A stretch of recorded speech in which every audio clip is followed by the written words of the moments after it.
今日想講咩咧？就係講下呢個我哋平時用嚟沖煮咖啡嘅頭。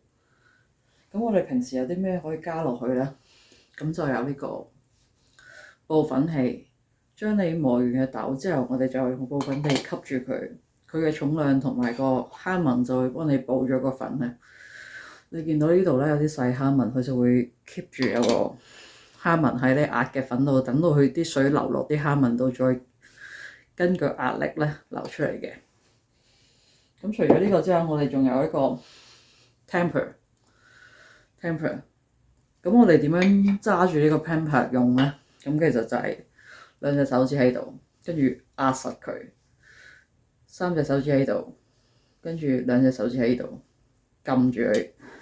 當我哋壓嘅時候，就平靜咁樣壓落去，用少少力，咁就可以將呢個咖啡粉就布咗粉，同埋呢個本身都有布粉器嘅功能嘅呢個壓粉器，咁佢都會有蝦紋啦。咁我哋根基呢個咧個重量咧就會比我哋平時自己買翻嚟嗰啲咧就輕啲嘅，所以你壓落去嘅時候咧，即係你壓落去嘅時候咧，你要更加大力去壓咧，佢先可以做到有翻咁上下秒數嘅 espresso 嘅，即係因為佢係好輕嘅，壓嘅時候要好大力，咁先可以做到嘅。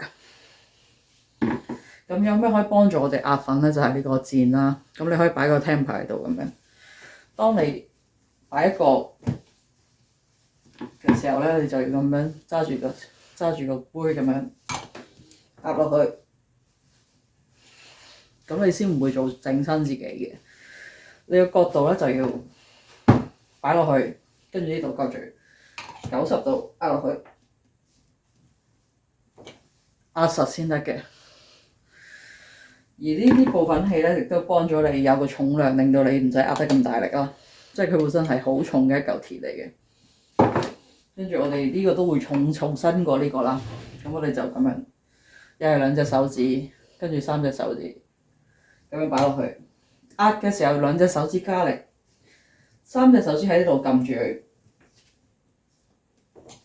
OK， 就係咁樣。呢個就係我哋所謂嘅壓粉填布、填壓器同埋一個手把。呢個英文就叫做 portafilter， 而壓粉器咧就叫做 tamper。咁我哋 tam 落去呢個動作就即係壓粉呢個動作嘅。咁可能平時你如果同啲同事傾話，你想要個 portafilter， 咁佢可能就會俾你啦。即係你就咁上個頭咁樣拉過去喺 insert 位度，好多機咧，家用機都有個 insert 位，話俾你聽點樣上落去，同埋拉去邊個位嘅。咁我呢兩部家用機都有呢個指示，話俾你聽邊一個大概嘅位置你上到個頭而去拉到嘅。鍾意我 channel 歡迎 subscribe 俾 like 或者 share 俾朋友啦，拜拜。